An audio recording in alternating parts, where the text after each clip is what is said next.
நம்ம ஒன்றிய பிரதமர் நரேந்திர மோடி ஐயா நம்ம ஜனவரியிலேருந்து 4 தடவை வந்துட்டார். எங்கே? நம்ம ஊருக்கு. முத திருச்சி ஏர்போர்ட்டை திறந்து வைக்கிறதுக்கு தான் வந்தார். வந்து அவர் மேடையில் பேசின பேச்சு அடாடாடாடா. This is the first time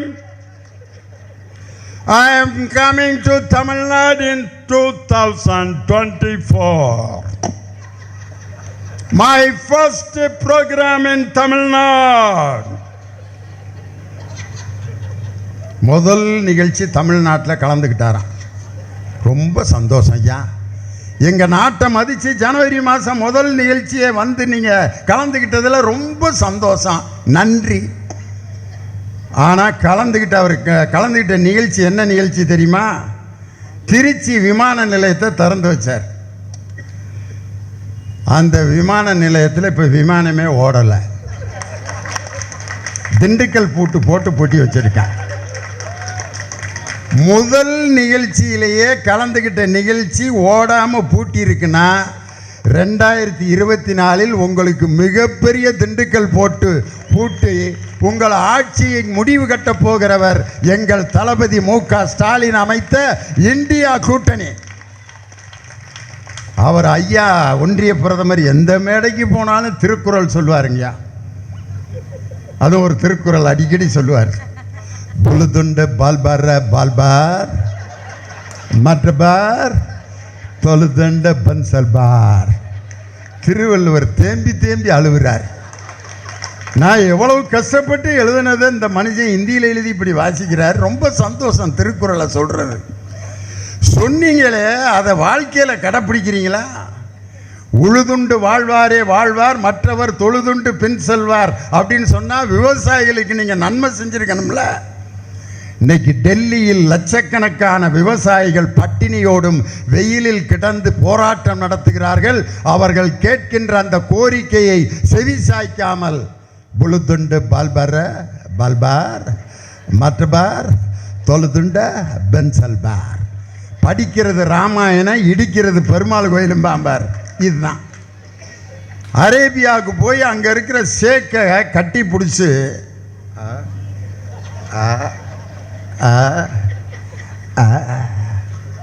கும்பிடு போட்டார். ஆஹா, இஸ்லாமியர்களை நேசிக்கிறார் அப்படின்ட்டு எல்லா இடத்துலையும் படத்தை போட்டாங்க.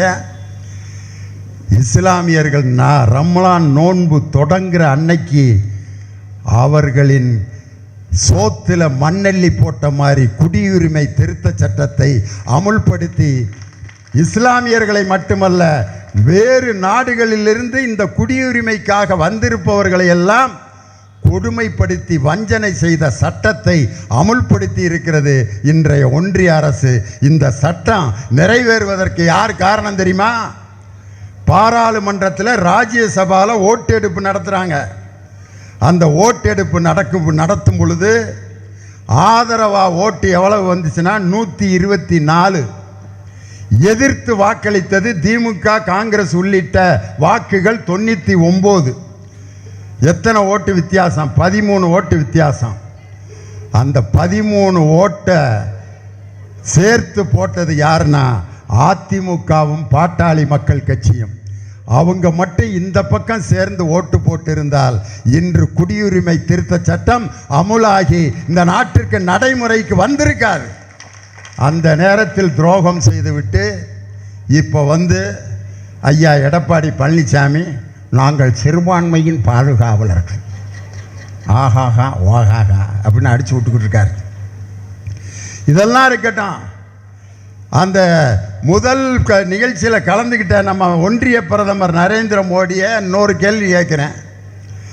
நம்ம ஊரில் இவ்வளவு வெள்ளத்தில் மக்கள் பாதிக்கப்பட்டு கஞ்சி இல்லாமல், தண்ணி இல்லாமல், குடிக்கிறதுக்கு நீர் இல்லாமல், மற்றவர்களோட தொடர்பு கொள்ளாமல், வீட்டை விட்டு வெளியே வராமல் கஷ்டப்பட்டுக்கிட்டு இருந்தோமே, அப்பையெல்லாம் பார்க்க வராமல் இப்போ ஒவ்வொரு மேடையிலையும் என்ன சொல்கிறாருன்னா, தமிழ் சொந்தங்களை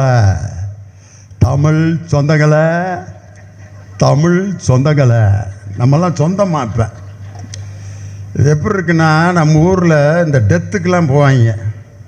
ஆம்பளைலாம் டெத்துக்கு போனால் ரொம்ப பெரிய ரியாக்ஷன்லாம் பண்ண மாட்டான். என்ன அவ்வளோ இறந்துட்டாரா,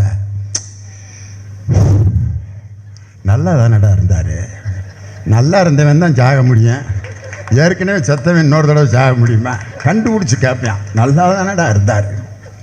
இந்த கூதரப்ப அதுக்கும் பதில் சொல்லுவேன், ஆமாம் நேற்று வரைக்கும் நல்லா தான் இருந்தார், திடீர்னு நெஞ்ச பிடிச்சாருப்பா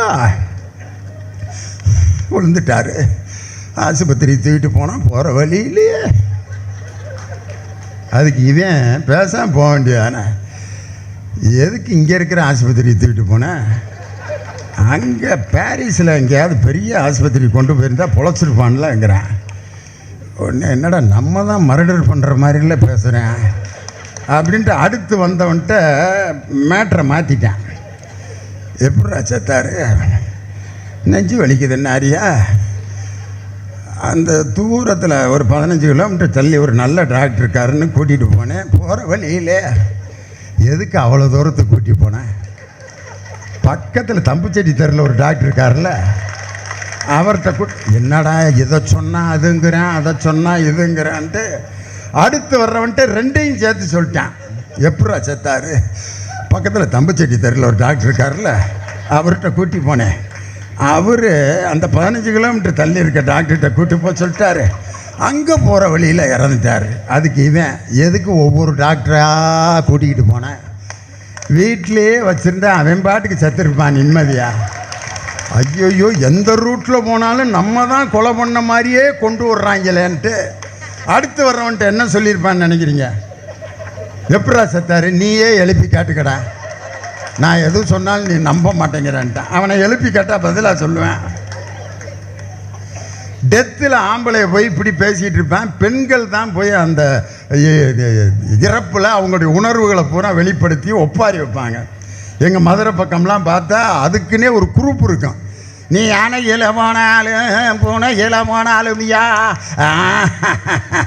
அந்த என்ன தெரியுமா, அடுத்த வரியை சிந்திக்கிறதுக்கு கேப்பு. அதுதான், நீ பந்தலிலே நிற்கையில நான் பாவி மக ஓரத்தில்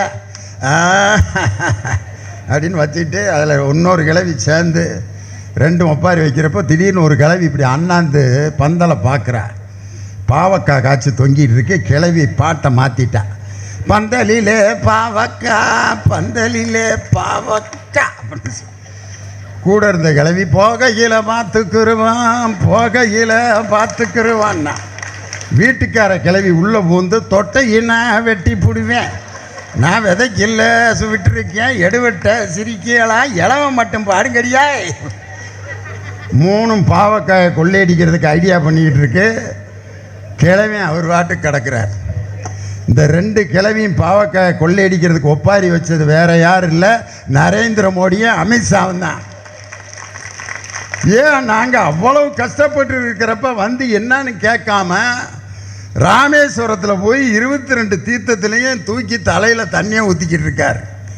மக்கள் தலையில் தண்ணீர் இருந்து தத்தளித்த போது வந்து எட்டி பார்க்காமல் இன்று தலையிலே தண்ணீர் ஊற்றி நாடகம் போடுகின்ற அந்த ஒன்றிய பிரதமருக்கு மத்தியில் மக்கள் பாதிக்கப்பட்டவுடன் ஒவ்வொரு ரேஷன் கார்டுக்கும் 6000 ரூபாய் நிதியை வழங்கிய ஆட்சி நமது திராவிட மாடல் ஆட்சி.